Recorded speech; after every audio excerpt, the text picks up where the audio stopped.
같이 한 목소리로 같이 읽도록 하겠습니다. 함께 읽겠습니다. 시작.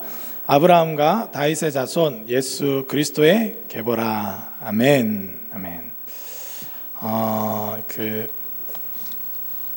저는 이제 창녕조씨입니다. 여러분 창녕조씨가 있으신지 모르겠는데 어제 그 한 장의 사진을 받았어요.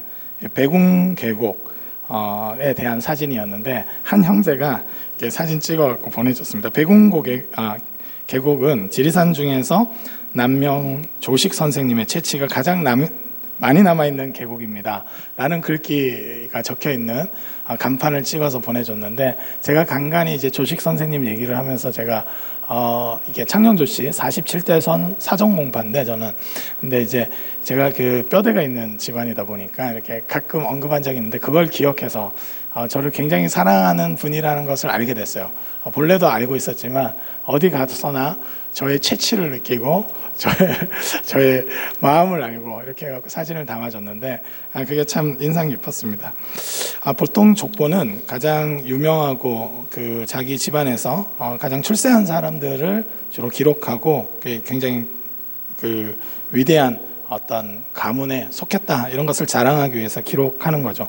저 같은 경우도 뭐 조식 선생님뿐만 아니라 그 민족 지도자였던 조만식 선생님이나 우리 시조는 그 조계자 그다음 룡자 쓰시는 우리 조계룡 선생님이신데 아무도 모르시죠. 예, 모를 거라고 생각이 듭니다.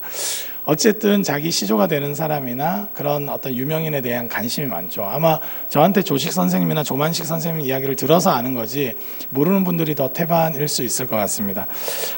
그런데 저는 저희 아내는 저보다 조금 낫습니다. 김해 김씨거든요. 김수로 왕의 왕족입니다. 저는 아무리 찾아봐도 왕족이 없더라고요. 그래서 제가 지금도 노예처럼 열심히 설거지도 하고 청소도 하는 그런 이제 굉장히 갑을 관계가 돼 있는데, 그게 이제 족보 탓인 것 같다 이런 생각을 좀 합니다. 근데 제가 간간히 저희 아내에게 말합니다. 뭐 망한 왕족의 망한 나라의 왕족이 뭐 그렇게 대단하다고 하면서 이렇게 농담을 던지곤 합니다. 우리는 보면 우리 자신의 정체성을 예전 시기에는 특별히 어느 조상인가, 어떤 위대한 사람들의 후손인가 이것에서 찾으려고 하는 경향성이 있었어요. 지금은 그것이 이제 좀 바뀌어서 집안보다는, 왜냐하면 신분제 사회에서 이제 바뀌고 나서는 지금 내가 가지고 있는 집이나 차나 내가 가지고 있는 이 돈이나 물질적인 것에서 나의 정체성을 찾기 쉽지만, 과거에 있어서는 신분제 사회에 있어서는 또 민족에 대한 구별이 뚜렷하고 이 민족과 저 민족이 굉장히 반목하는 사회에서는 내가 어느 쪽에 속해 있는가 이것이 굉장히 중요했죠. 그렇게 또 보면서 또 사람의 기억은 좀 보면 참 신기한데 늘상 자기의 최상일 때를 기억하는 것 같아요. 이 족보뿐만 아니라 쭉 뭐 이상한 사람도 있고 아마 범죄자도 있었을 수 있죠, 사실은. 그리고 더 나아가면 저는 좀 사실은 예측하기로는 역사 공부를 해보니까 적어도 우리 집안이 혹시나 민초에 불과했지만 조선시대 때 족보를 산 건 아닐까 이런 생각도 해봅니다. 그래서 뭐 잘 모르겠어요. 어떤지는 잘 모르겠는데 그러니까 우리는 이제 자기에 대한 기억이 좋은 것들만 자꾸 취하려고 하죠. 여러분 고등부 아이들이랑도 얘기해보면 어렸을 때 초등학교 때나 중학교 때 몇 등 했냐 이렇게 물어보면 꼭 제일 잘했던 성적이 자기의 평균 성적인 것처럼 얘기하는 아이들을 종종 볼 수 있습니다. 아마 여러분들도 그랬을 거예요. 학점 몇 점 정도 나왔어요 하면 제일 잘했던 것이 마치 자기의 평균적인 학점인 것처럼 얘기하기가 참 십상입니다. 이 과거에 대한 기억 이런 것들을 가질 때도 나에게 있어서는 가장 최상일 때를 기억하려고 하고, 남에 대해서는 너 옛날에 나보다 키 작았잖아 지금 크지만 하면서 안 좋았던 것을 굳이 꺼내려고 하는 그런 경향성이 있어요. 또 좀 지금 굉장히 날씬해지고 멋있어지면 너 나보다 옛날엔 뚱뚱했었지, 뭐 옛날엔 나보다 못생겼었지 이런 걸로 그 상대적 우위를 점하려고 하는 경향성들이 많이 나타나는데, 특별히 이 고대사회에서의 족보는 그런 역할을 굉장히 많이 했던 것 같습니다. 그런데 오늘 나와 있는 예수 그리스도의 계보, 예수 그리스도의 족보는 굉장히 좀 독특한 면이 있습니다. 오늘 말씀을 쭉 읽지 않았지만 이렇게 눈에 띄는 이름들이 있죠. 눈에 띄는 이름은 특별히 다말, 그리고 라합, 그 다음에 룻, 그리고 이제 누구보다도 정말 우리에게는 있어서는 하나님께서 이 은혜로 우리를 구원하셨다는 것을 특히나 보여주는 우리아의 아내라고 기록되어 있는 밧세바입니다. 이 마태복음이 밧세바의 이름을 몰라서, 마태가 몰라서 우리아의 아내라고 적었다고 생각하지 않습니다. 그러니까 남의 아내를 빼앗은 이 전적을 분명하게 하기 위해서 우리아의 아내라는 것을 적었다는 것이죠. 그리고 마리아까지 이 여성들의 이 이름들이 굉장히 특별하게 기록되어 있는 것을 볼 수 있습니다. 이 족보를 잘 보면 어떤 의도일까? 마태는 참 굉장히 진중한 또 치밀한 신학자거든요. 마태복음은 실제적으로 이렇게 여러분들이 이 장으로 자꾸 봐서 그렇지만 쭉 읽어보면 오경적인 구조로 되어 있어요. 그래서 5권의 예수님의 이야기 스토리가 있고, 그 다음에 예수님의 말씀이 있고, 예수님의 이야기가 있고, 또 말씀이 있고, 이런 반복적인 형태로 해서 5묶음으로 되어 있는 것이 이 마태복음입니다. 그러니까 아주 의도성을 가지고 배치를 치밀하게 한 것이 마태복음이에요. 그렇다면 왜 하필이면 제일 앞장에 이 족보를 놓았는가 이렇게 살펴봤을 때 많은 학자들도 그렇고 누구나 묵상하면서 느낄 수 있는 것은 예수님의 족보를 통해서 뭔가를 말하고자 한다는 것을 우리는 느낄 수 있습니다. 특별히 이 족보는 여러 이 여성과 또 특별히 이 비루하거나 여러 가지 어려웠던 시절에 있었던 것들을 정직하게 기록하고 있어요. 눈에 띄게 기록하고 있습니다. 특별히 바벨론으로 사로잡혀간 후 또 바로 이 바벨론의 포로로 끌려갔던 자신들의 역사를 그대로 기록하고 있습니다. 그러니까 이 족보를 통해서 하나님은 무엇을 말씀하려고 하는가? 이 예수 그리스도께서 구원하고자 하는 그 범위를, 하나님께서 보여주신 그 구원의 범위를 마태는 보여주기를 원했어요. 오늘 이렇게 다추민하는 거 보니까 연령도 굉장히 놀랍고, 그죠? 20살부터 언급은 하지 않겠습니다. 하여튼 연령도 굉장히 놀랍고 성별도 그렇고 하는 스타일들도 어찌나 저렇게 다른지 다양하고 동작은 일치되는데 스타일이 굉장히 신선했어요. 굉장히 그랬습니다. 그러니까 이 다추민 또한 이 청년 구덕의 구원의 폭을 보여주는 굉장히 다채로운 모습을 보여준 것 같아요. 그러니까 한마디로 어떤 이름을 열거할 때, 어떤 모습을 보여줄 때 특별히 가장 선두에 있는 이 1장에 제일 먼저 기록했다는 것은 하나님의 그 구원의 폭을 보여주길 원하시죠. 여러분, 예수님께서는 이 땅에 임마누엘로 우리를 구원하시기 위해서 온 구원자로 오셨습니다. 그때 이 족보는 특별히 하나님께서 어떤 역사를 끌어안고 이 역사를 끌어안고 우리를 구원하시는 분인가, 어떤 인물군들을 충분히 끌어안으면서 자신의 족보에 끌어 넣어서 그들로 하여금 자기 자신에게서 자랑이 없다 할지라도, 그것이 위대한 일을 한 적이 없다 할지라도 예수님의 족보의 이름에 기록될 수 있는 영광을 누리게 함으로써 예수님께서 장차 이후의 제자들과 이후의 이방인들을 향한 하나님의 구원 계획이 얼마나 폭넓고 얼마나 많은 이들을 끌어안는 분이신지를 보여주고 있습니다. 여러분, 그 다말은 아시다시피 유다의 다말은 이 며느리예요. 며느리였는데 이 우여곡절 끝에 아내가 되게 되었죠. 여러분, 이것은 굉장히 좀 충격적인 일이기도 합니다. 그러나 주님은 주님의 족보에 다말은 이름이 기록되어 있습니다. 여러분, 라합은 여리고성의 기생이었어요. 여러분, 그 가나안 땅이 심판받을 때 얼마나 음란했는지 이 레위기 18장을 읽어보면 알 수 있습니다. 레위기 18장에 보면 이 동물과 교접하지 말라고 되어 있고, 그뿐만 아니라 여러분 그 가족들에 대해서도 그 고모나 이모나 그런 하체를 범하지 말라고 기록할 만큼 너무나 추악한, 여러분 그때 그것을 하지 말라고 언급하시면서 하나님이 가나안 땅과 애굽의 그 문화를 따르지 말라고 분명하게 말씀하고 있습니다. 그러니까 그런 가나안 땅에서도 기생으로 살았던 라합, 그가 믿음으로 그 삶을 돌이켜서 하나님께로 돌이키면 하나님은 그녀를 충분히 끌어안는 분이심을 드러내고 있습니다. 여러분, 이방인이었던 룻도 마찬가지죠. 여러분, 그러니까 이방인이냐 유대인이냐 이것이 아니라 그 곳곳에 이방인들을 오히려 넣음을 통해서 라합이나 룻은 이방 여자였죠. 그러나 하나님의 구원의 족보에 들어가 있는 것입니다. 출신과 상관없이, 성별과 상관없이 지금보다도 더 심각한 남녀 차별이 존재했던 고대 사회에서 그 여성들의 이름을 기록했고, 여러분 예수님의 제자들이 12사도만 있다고 생각하시면 안 돼요. 사실은 그것은 나중에 후대에 좀 대표가 될 수 있는 격으로 우리가 후대에 그 명명한 겁니다. 사실은 예수님의 제자들은 여성들이 훨씬 더 많았어요. 그리고 여러분 사도권을 가졌던 여성 또한 있었습니다. 서신서들에서 물론 해석의 여지가 좀 있긴 했지만 충분히 있었어요. 그건 후대에 오히려 그레코 로만 사회에 오히려 교회가 너무 문화적 영향을 받으면서 남녀 차별적인 요소가 이게 들어왔다고 보는 것이 대부분 성서학자나 또 역사신학자들의 대부분의 공통적인 의견입니다. 여러분 초대교회는 그래서 열려 있었어요. 누구나 어디서나 예수 그리스도로면 충분하다는 것을 말씀하고 있습니다.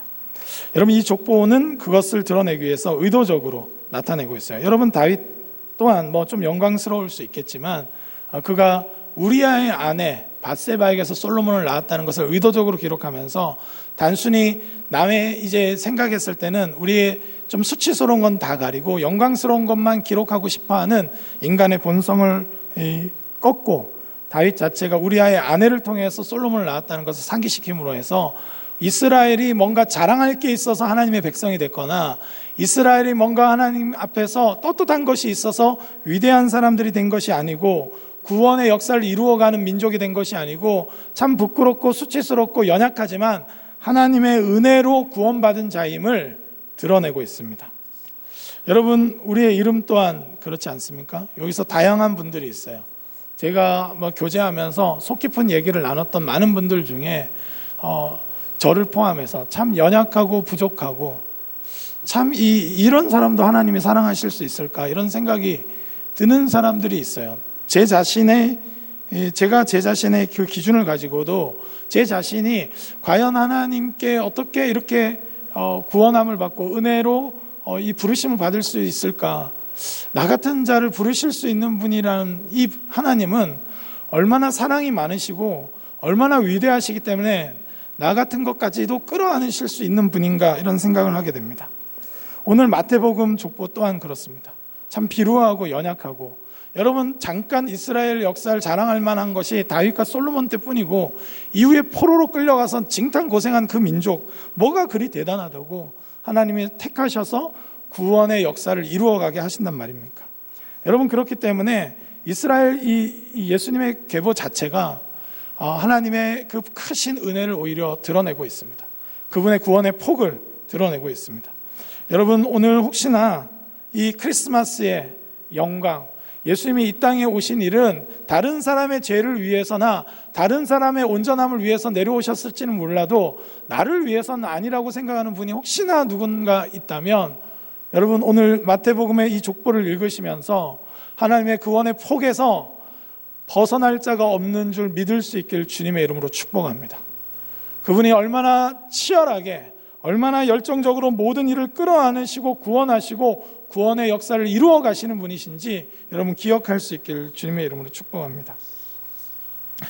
여러분 우리 인간은 자꾸 뭔가 다른 것을 자랑하고 싶어 하지만 하나님의 은혜를 경험한 사람들은 그래서 드러나는 거예요.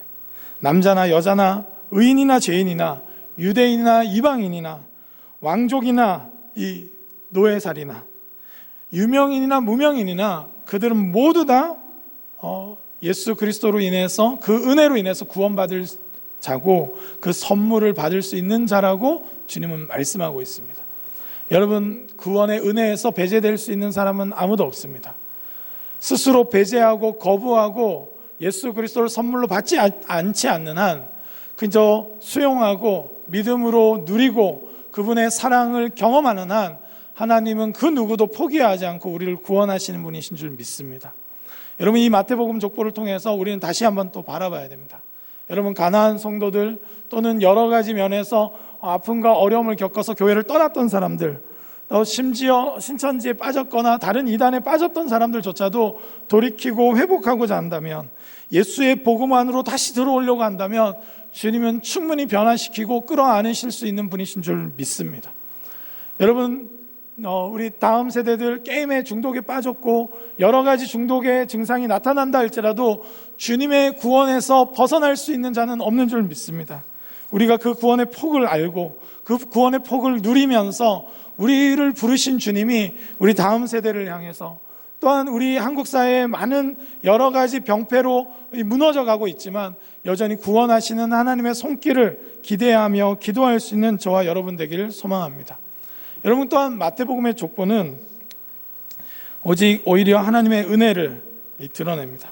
그 구원의 폭을 드러낼 뿐만 아니라 그 어떤 자라도 온전케 됨을, 어떤 자라도 예수의 족보 안에 들어갈 만큼 변화시키실 수 있는 분이심을 오히려 드러내고 있습니다.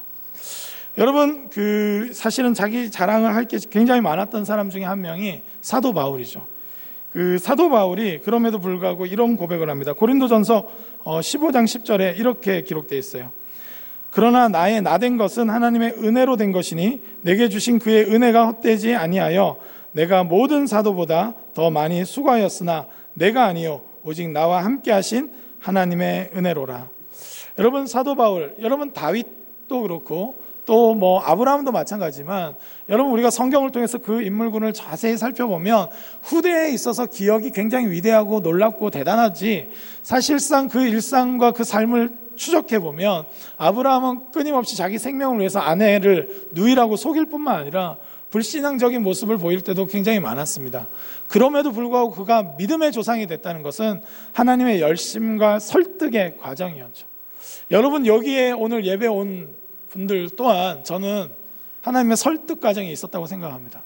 특별히 고등부 예배를 드렸던 분들 같은 경우는 고등부 교사로 섬기기 때문에 아침에 한 8시 반에서 8시쯤 온 사람들은 다 도망가는 것이 이제 정상, 남아있는 것이 비정상. 그런데 하나님이 설득하신 거죠. 설득하신 거. 여러분, 요중에도 여러 가지 고민 끝에, 또는 저희 교회에 처음 방문하면서 다시 신앙생활을 내가 열어갈 수 있을까 하는 고민과 고뇌 가운데 얼마나 기도하고 또 고민하셨습니까? 그럼에도 불구하고 우리 안에 계신 성령이 끊임없이 설득하시고 그 끊임없이 상황과 여러 가지 여건을 조성하셔서 이렇게 믿음으로 다시 나아갈 수 있도록 하신 거 아니겠습니까? 여러분, 그렇기 때문에 이 사도 바울의 그 고백같이 은혜다 이렇게 말할 수밖에 없는 거예요. 진짜 믿음 있는 사람들은 그런 고백을 할 수밖에 없는 겁니다. 사도 바울은 또 디모데 전서 1장 15절에서 또한 이렇게까지 고백합니다. 믿보다 모든 사람이 믿을 만한 이 말이요 그리스도 예수께서 죄인을 구원하시려고 세상에 임하셨다 하였도다. 죄인 중에 내가 괴수니라. 아멘.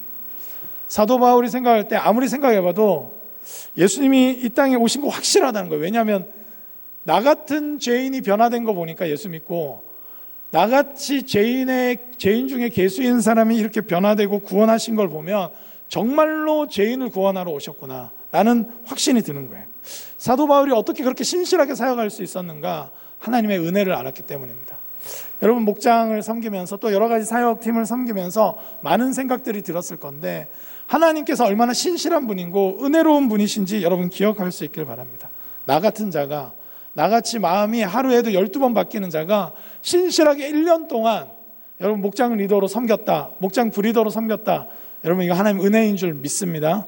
아멘. 아멘. 오늘 예배 시간에 2분밖에 지각 안 했다. 하나님의 은혜인 줄 믿습니다. 조금 더 은혜 받으셔서 제 시간에 오시길 주님의 이름으로 축복합니다. 여러분, 그러니까 이 사도 바울은 알았던 것이죠. 여러분, 다른 사람을 바라볼 때도 그 눈이 있었던 거예요.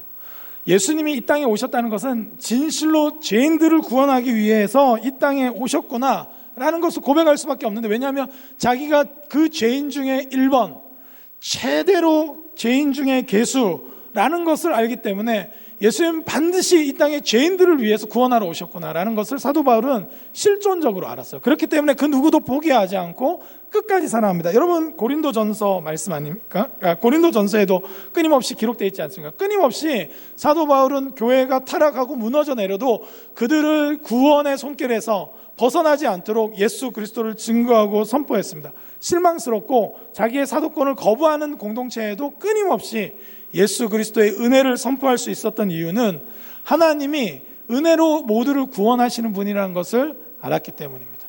마태복음의 족보에도 마찬가지예요. 은혜로 구원받은 이름입니다. 여러분, 아브라함이나 다윗을 영웅처럼 생각하시면 안 돼요. 그들은 하나님의 열심에 의해서 설득당하고 하나님의 열심에 의해서 성장하고 변화된 인물은 맞지만 그럼에도 불구하고 그들이 본래 태어날 때부터 팍 일어나자마자 막 태어나자마자 일어나가지고 이게 뭐 모독하는 말은 아닌데 하여튼 청상천하 유아독존 뭐 이런 걸 말한다든지 뭐 영험해가지고 칼을 들고 뭐 그런 거 아니었습니다. 아브라함이 막 1살 때부터 기어다니면서 가나안 땅으로 가야 된다고 하면서 포복으로 기어가거나 그런 일은 없었어요. 그냥 그런 사람이었습니다. 그러나 그리고 두려움도 많고 겁도 많았어요. 여러분, 우리 자신을 생각할 때 참 겁도 많고 내가 믿음이 있는 게 맞는가 이런 생각을 하시는 분들도 있을지 모르겠습니다. 그러나 하나님의 은혜가 더 큰 줄 믿습니다.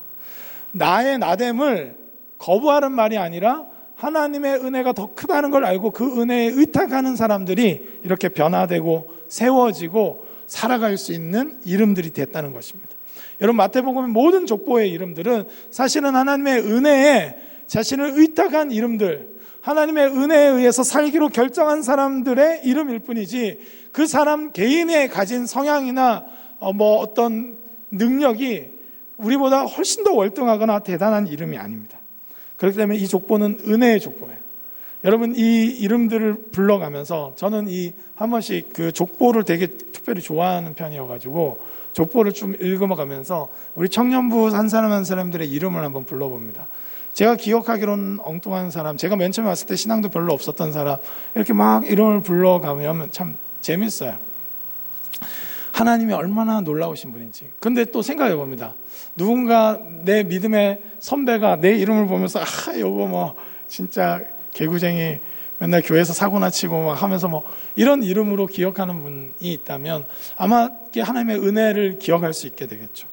여러분, 그러니까 족보에 기록된 이름은 하나님의 구원의 폭을 드러낼 뿐만 아니라 하나님이 얼마나 신실하고 은혜로우신 분이신지를 드러내고 있습니다. 여러분, 우리 또한 그 이름에 들어가는 줄 믿습니다. 여러분, 이건 자격 조건이 있는 것이 아니라 하나님은 그렇게 은혜로 불러주셨어요. 여러분, 밧세바가 무슨 자격이 있었겠습니까? 다윗이 자격이 있었겠습니까? 그렇지 않고 하나님은 부르셨고 그들로 하여금 구원을 이루어 가게 하셨습니다. 여러분, 이름이 생명책에 기록될 수 있는 것은 오직 하나님의 은혜인 줄 믿습니다. 여러분, 우리 청년구덕에서도 어떤 사역을 하고 어떤 이름이 기록될 수 있는 이유는 다른 것이 아니라 하나님의 은혜인 줄 믿습니다. 여러분, 오늘도 은혜로 서로를 바라보며 서로의 이름을 불러주며 하나님이 은혜로 부르신 이름이란 것을 기억하며 서로를 축복할 수 있기를 주님의 이름으로 축복합니다. 여러분, 그런 의미에서 옆 사람의 이름을 한번 불러주시겠어요? 하나님의 사람 누구야? 이렇게 해가지고 한번 이름을 모르면 물어보셔도 됩니다.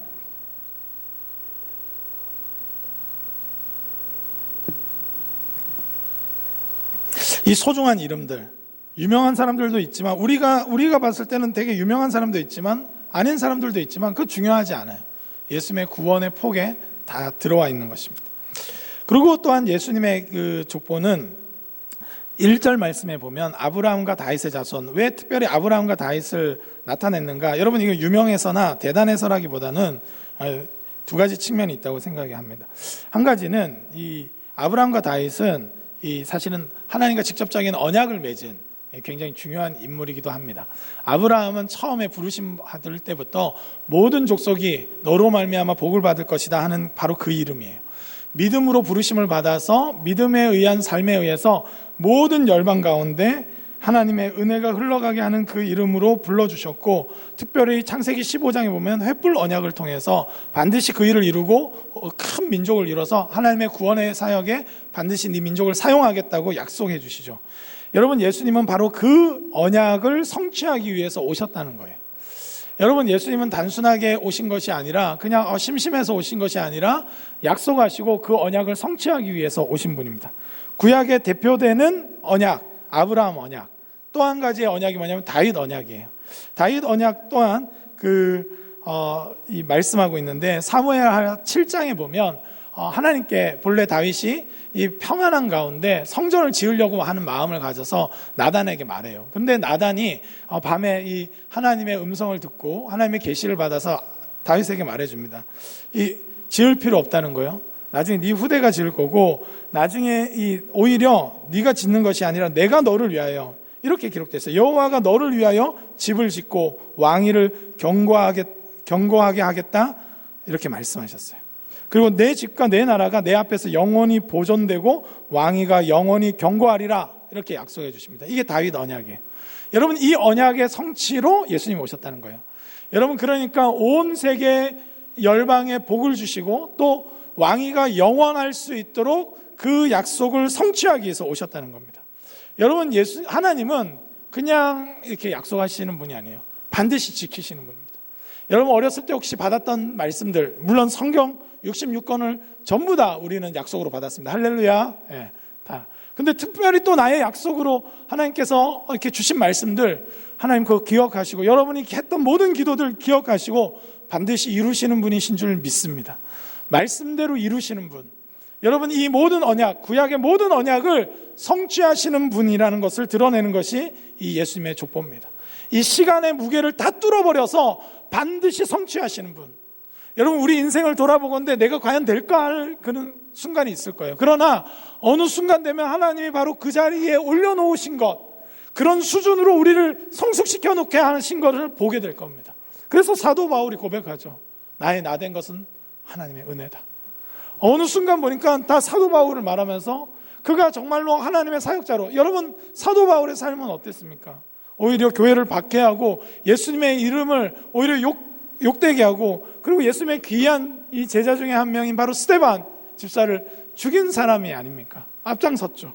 여러분, 그럼에도 불구하고 하나님은 그 모든 것들을 뚫어버리고 선을 창조하시고 구원하시는 분이에요. 여러분, 인간의 이기심이라는 게 이런 게 있습니다.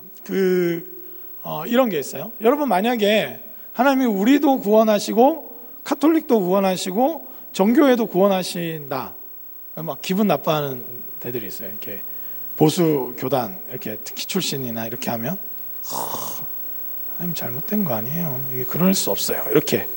여러분, 이거 좀 잘 들으셔야 돼요. 여러분, 우리는 교단이나 어떤 교파에 의해서 구원받는 것이 아니라 복음에 의해서 구원받는 줄 믿습니다. 아멘? 아멘. 여러분, 그 로마서에 보면 여러분 이런 정서가 있었어요. 로마서 얼마 전에 이제 또 로마서 열심히 이렇게 연구하시는 분들에게 제가 잠깐 가갖고 이렇게 기도양으로 이렇게 들었어요. 놀라운 깨달음을 많이 받았었는데, 로마서 11장에 보면, 또 9장에서 11장이 굉장히 로마서에서 좀 중요한 장인데, 거기에서 보면 이방인들과 유대인들은 과연 구원받을까 말까를 이야기하고 있어요. 여러분, 복음이 증거될 때 어떤 일들이 일어났냐면, 이방인들은 자꾸 회심하는데 유대인들은 자꾸 복음을 배척하는 사람들이 많이 늘어났어요. 심지어는 사도 바울을 공격하고 그런 일들이 일어났습니다. 여러분, 유대인으로부터 구원이 시작됐는데 오히려 유대인들이 자꾸 이렇게 뭔가 복음에서 멀어지고 그런 것을 보면서 어떤 논리가 생겼냐면, 이방인들에게 이제 복음의 그 어떤 촛대가 넘어온 거 아닌가. 유대인들은 이제 하나님이 버리셨고 이제 이방인의 시대가 도래한 게 아닌가, 이런 논리가 있었어요. 여러분, 로마서 자체가 기록 배경을 보면 유대인 그리스도인과 이방인 그리스도인의 갈등이 있었어요. 그 로마 교회에 편지를 쓴 겁니다. 그런데 사도 바울이 말해요. 유대인들 결코 버려두시지 않는다. 유대인을 반드시 구원하신다. 유대인들이 오히려 좀 교만하고 이렇게 해가지고 지금은 버려진 것 같지만, 실제로 오히려 버려져 있지만 이방인들이 복음을 받아들여서 오히려 회심하고 하나님과 닿아 있으니까 그들을 보고 오히려 시기와 질투가 나서 내가 이제 하나님께로 돌아가고 복음을 받아들여야겠다 하는 일들을 하나님 계획하고 계신다. 이 논지가 로마서 9장에서 11장까지 이렇게 계속 설명되어 있습니다. 여러분, 무슨 말입니까? 여러분, 우리는 보통 이런 식으로 사고방식을 갖고 있어요. 저도 그래요. 제가 예전에 이전 교회, 가야교회 섬겼어요. 가야교회 훌륭한 교회입니다. 할렐루야. 예. 아멘 안 해주셔도 돼요. 훌륭한 교회입니다. 여러분, 근데 우리 사역자도 어떠냐면, 예전에 자기가 섬길 때는 정말 훌륭한 교회고 우리 교회에 부흥이 일어나고 하나님 역사해 주십시오, 그런 기도를 그렇게 많이 해놓고 사역지를 딱 옮기잖아요. 그 교회 문제가 많아요. 네? 우리 교회가 좋아요. 그 교회는 안 될 교회야. 그래서 막, 여러분, 이게 사람의 정말 이기적인 마음인데, 여러분, 하나님은 이방인도 구원하시고 유대인도 구원하기를 원하시는 분이신 줄 믿습니다. 아멘? 아멘이시죠? 저는 이 조심스러운 말이지만 하나님은 여전히 가톨릭 신자들도 구원하고 우리도 구원하기를 원하시는 분이신 줄 믿습니다. 복음이 구원하는 거예요. 물론 헷갈리게 하는 것, 좀 성상숭배적인 모습, 여러 가지 오해되는 모습들이 있는 거 인정합니다. 예, 그렇게 생각해요.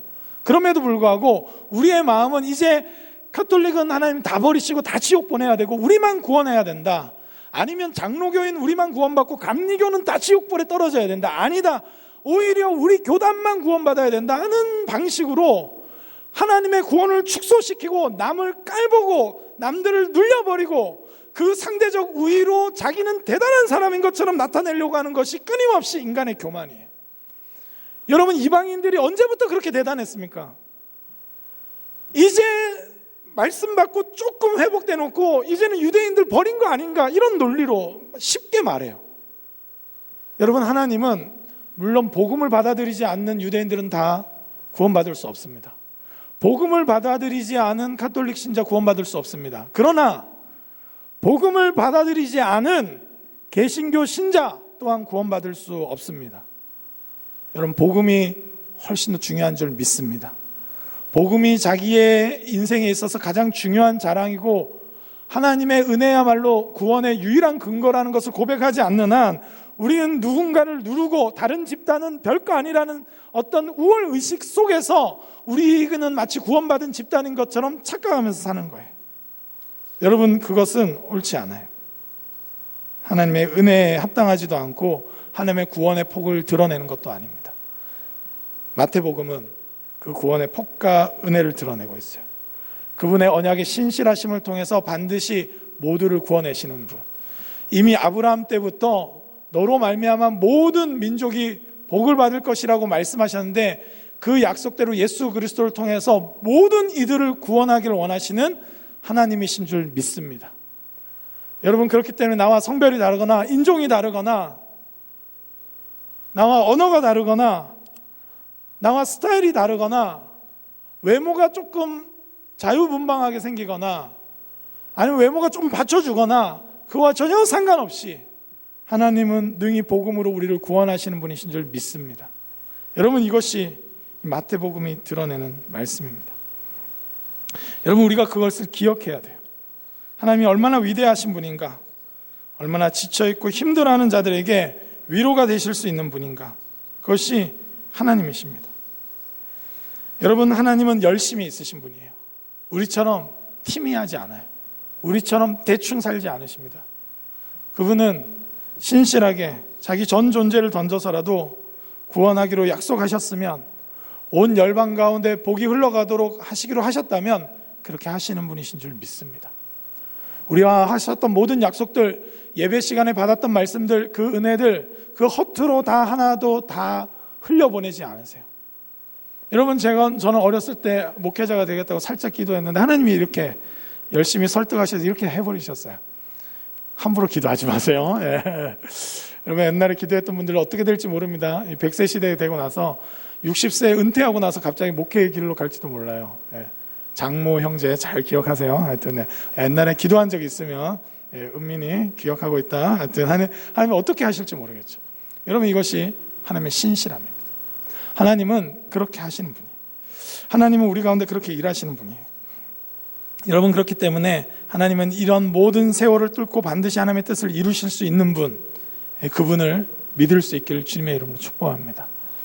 여러분, 이 코로나 시기 이후에 또 어떤 세상이 펼쳐질까 두렵기도 하고 제대로 되긴 할까, 교회는 끝났다, 이런저런 이야기가 있지만 저는 하나님의 신실하심을 믿습니다.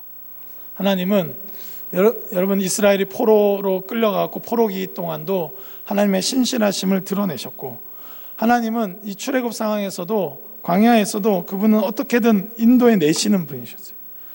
그 불신앙적이고 우상 숭배를 즐거워하는 이 금송아지 신상을 막 세워놓는 그 이스라엘을 향해서도 오래 참으시면 반드시 가나안 땅에 들어가게 하셨어요. 1세대가 많이 실패하면 반드시 2세대를 다시 설득해서라도 반드시 성취하시는 분이십니다. 여러분, 저는 열방 가운데 코로나 이후에 선교가 이제는 어려워지는 것이 아닌가, 이런 불안감이 있는 건 사실입니다. 그러나 하나님이 신실하세요. 하나님 반드시 어떠한 방식으로라도 그렇게 일하시고 역사하실 거라고 저는 확신합니다. 여러분, 우리 청년 세대를 향해서도 하나님은 반드시 신실하게 일하시고 움직이실 거예요. 여러분, 이 마태복음 족보를 통해서 우리가 그것을 봅니다. 하나님 얼마나 신실하신가, 그 언약이 신실하셔서 그 언약대로 어떻게 반드시 성취하시는 분이신가 이 드러내고 있습니다. 하나님의 열심을 우리가 볼 수 있길 바랍니다. 여러분, 저는 우리 청년구덕 그동안 또 있었던 이름들이 있는데 이 코로나 와중에도 새 가족들이 제법 오셨어요. 그리고 어쩔 수 없이 여건 때문에 지금도 온라인으로 열심히 예배드리고 있는 분들이 있습니다.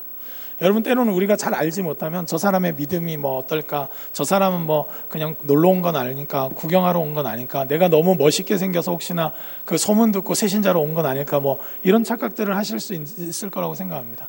그러나 저는 우리가 서로 혹시나 이름도 정확하게 모르고 여러 가지 상황 때문에 교제 계기가 없어서 그런 상황이라 할지라도 우리가 서로를 바라볼 때 하나님의 열심을 경험할 수 있는 이름으로 서로를 기억해주고 불러줄 수 있길 주님의 이름으로 축복합니다.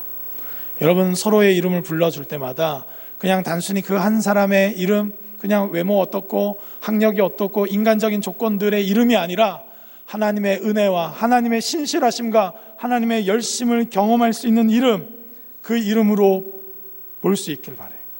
하나님의 구원의 폭을 드러내는 이름으로 볼 수 있길 바랍니다. 마태복음 족보는 그냥 읽으면 그냥 사람들 임마 얘가 이랬고 저랬고 뭐 이상한 놈이고 또라이고 하면서 막 말할 수 있겠죠. 그러나 그런 수준으로 보면 아무것도 아니지만 이 모든 이름은 하나님의 열심과 하나님의 신실하심과 하나님이 얼마나 은혜로우신 분이고 얼마나 그분의 구원의 폭은 넓으신지를 드러내는 이름들이라는 것입니다. 그런데 동일하게 이들만 그런 것이 아니라 현재를 사는 우리 모든 성도 또한 하나님의 열심을 드러낼 수 있는 이름인 줄 믿습니다. 아멘. 아멘. 여러분, 그런 이름이에요. 여러분들은 그런 은혜의 이름이에요.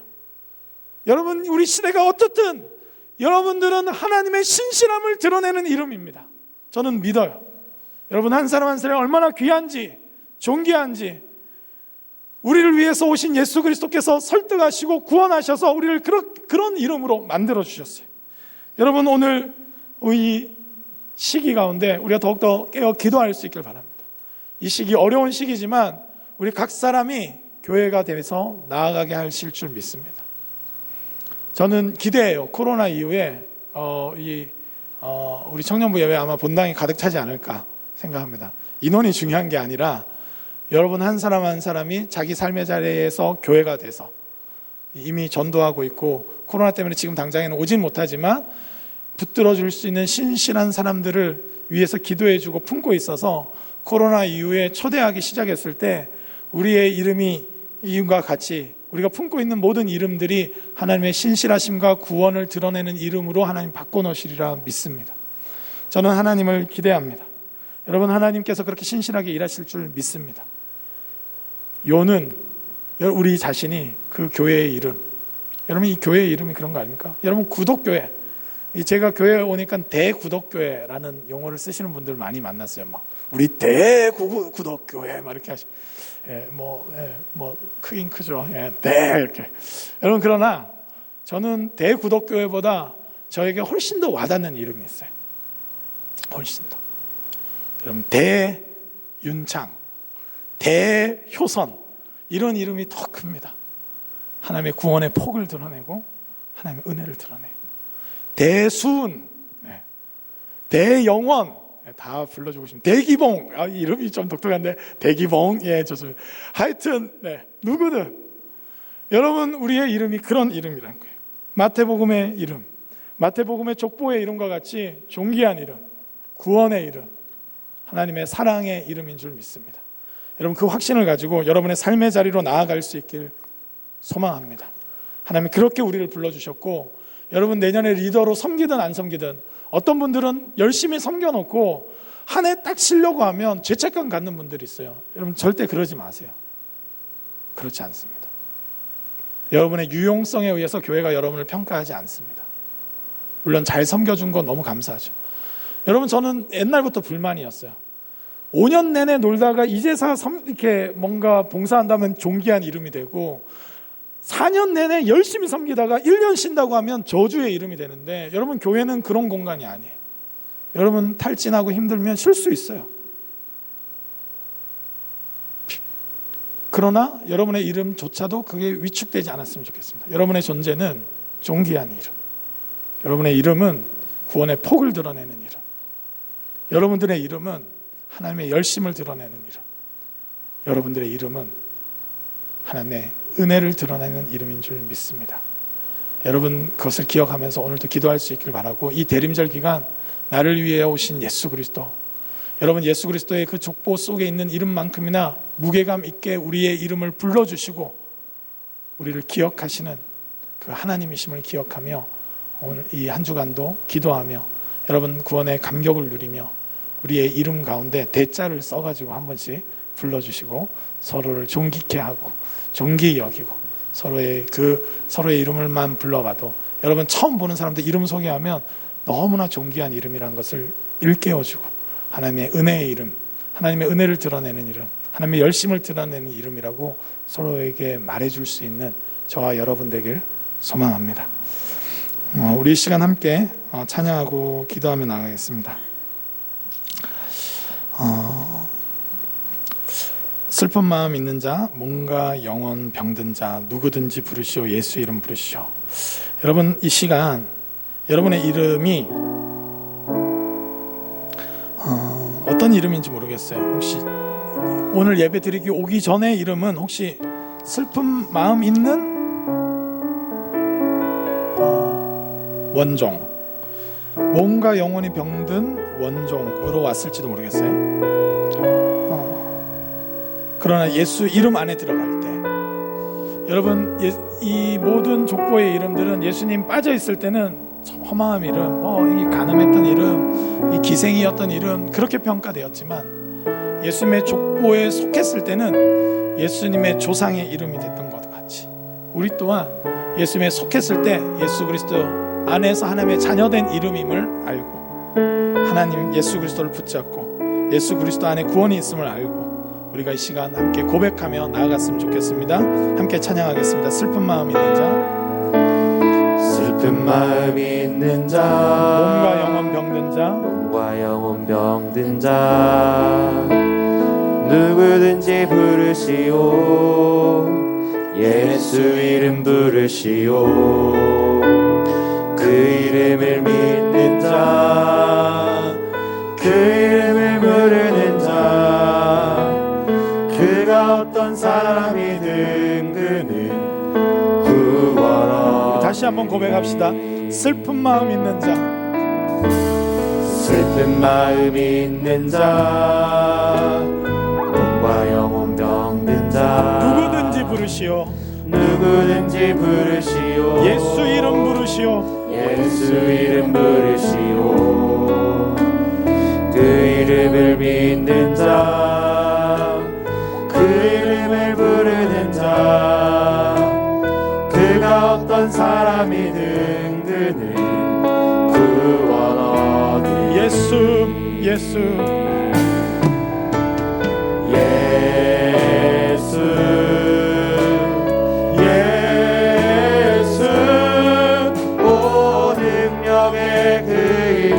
예수 나 외쳐 부르네. 예수 예수 오 구원의 그 이름 예수 나 외쳐 부르네. 예수 그리스도 은과 금 내게 없으나 함께 고백하겠습니다. 은과 금 내게 없으나 나 가진 것 너에게 주니 가진 것 너에게 주니 능력의 이름 예수라. 능력의 이름 예수라. 그 이름을 붙드시오. 그 이름을 붙드시오. 그 이름을 믿는 자, 그 이름을 외치는 자, 그가 어떤 사람이든 그는 주의 영광 보리라.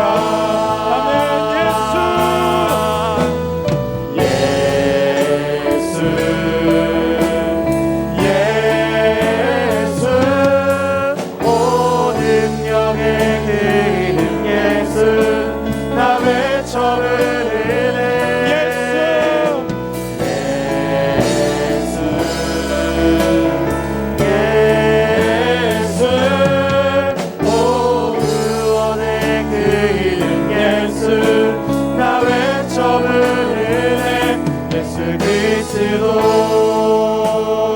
우리 이 시간 합심해서 한번 기도했으면 좋겠습니다.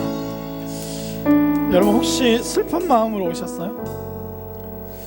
몸과 영혼이 병든 채로 오셨습니까? 누군가는 나를 저주받은 이름이라고 말합니까? 아니면 나 자신조차도 몇 등짜리 인생, 흙수저 인생이라면서 자기 자신을 부르고 있습니까? 여러분 그 모든 것들을 하나님은 끊어내시고 우리를 구원받은 이름, 예수 안에 있는 이름으로 부르시는 줄 믿습니다. 여러분 가운데 우울감이 많은 분들 계세요 혹시? 또는 나는 관계를 못 맺는 분들이 있습니까? 이전의 상처들이 나를 계속 괴롭히고 있습니까? 그러나 예수 안에 참된 구원의 능력을 경험할 수 있기를 원합니다. 그 모든 과거가 주는 정체성들은 끊어내고 예수님께서 주시는 새로운 정체성, 예수님의 족보의 이름과 같이 예수님의 제자된 이름, 하나님의 구원의 폭과 그 은혜의 깊이와 하나님의 끝없는 열정을 드러내는 이름으로 우리를 불러주신 줄 믿습니다. 주님 예수 그리스도 안에 참된 구원을 누립니다. 우리는 주님의 자녀입니다. 우리는 주님의 제자입니다. 주님, 우리는 주님과 함께 동행합니다. 하나님 우리를 이미 그렇게 부르셨고 그렇게 세우신 줄 믿습니다. 믿음으로 살게 하시고 하나님 주님 바라보며 살게 하시고 우리를 이미 그렇게 부르신 줄 믿고 담대하게 나아갈 수 있도록 다스려 달라고 우리 시간 합심해서 간절히 함께 기도하며 나가겠습니다. 기도하시겠습니다. 하나님 아버지, 주님의 은혜와 사랑을 찬양합니다. 그렇습니다. 주님, 이 대림절 하나님 주 예수 그리스도께서 부르신 이름인 줄 믿습니다. 예수 그리스도의 족보 가운데 있는 그 이름, 하나님 그 이름과 같이 우리를 존귀히 여기시고 구원하시고 우리를 붙잡아 주신 줄 믿습니다. 이미 하나님 우리는 너는 내 것이라 말씀하시고 하나님 너는 내 자녀라 말씀하시는 그 이름인 줄 믿습니다. 하나님 힘들고 어려운 와중에 하나님 그럼에도 불구하고 주님께 설득되어 주님의 열심과 주님의 사랑을 알고 이렇게 왔습니다. 성령님 도와주옵시고 성령님 은혜를 더하여 주옵시고 성령님 기름 부어 주시옵소서. 아버지 다스려 주시기 바랍니다. 우리의 이름을 하나님 아버지의 참으로 존귀한 이름으로 불러주신 줄 믿습니다. 죄인 되었다 하나님 의인 되게 하신 바로 그 이름이 우리의 이름인 줄 믿습니다. 하나님 이미 끝난 것인 줄 믿습니다. 하나님 예수 그리스도 안에서 참된 자유가 있는 줄 믿습니다. 우리의 마음과 영혼을 새롭게 하시고 충만케 하여 주시옵소서. 우리를 구원하신 예수 그리스도를 찬양합니다. 이미 우리를 예수 그리스도의 십자가의 능력으로 이미 구원하신 줄 믿습니다. 주님 우리의 구세주로 영접합니다. 주님 우리를 다스려 주시고 우리와 함께 하여 주옵시고 예수 그리스도 안에서 참된 자유를 누리며 믿음으로 살아가는 저희들 될 수 있도록 성령님 같이 하시고 성령님 임재하시고 성령님 우리를 새롭게 하여 주시옵소서. 아버지 붙잡아 주시옵소서.